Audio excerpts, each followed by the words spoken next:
Ah, le superbe mot zouave. On a l'impression en le prononçant que l'on fait le zouave. Il s'agit d'un emprunt tardif, début du XVIIe siècle, au berbère zouawa, nom d'une tribu kabyle dans laquelle on recrutait des soldats. Le terme a été adopté en 1831 pour désigner les soldats algériens d'un corps d'infanterie indigène, puis les soldats français de ce corps. Le zouave est un personnage familier de l'armée française du XIXe siècle. Il avait la réputation d'être courageux et intrépide, d'où l'expression « faire le zouave » qui signifiait à l'époque « faire le fanfaron ». L'armée française n'emploie plus de zouave.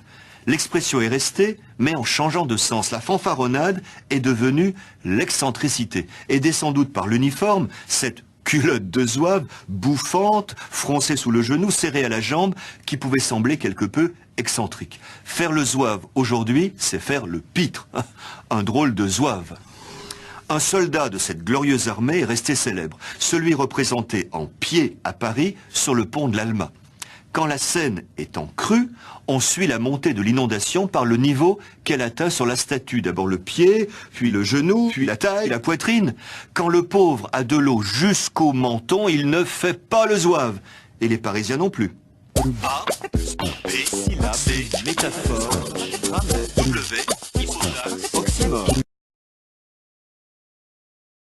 J'en pleurais pas mal, le flux lacrymal me fit la quinzaine. Au viaduc d'Auteuil, paraît qu'à vue d'œil grossissait la Seine. Et si pont de l'Alma, j'ai pas noyé ma détresse ineffable, c'est que l'eau coulant sous les pieds du zouzou était imbuvable, était imbuvable.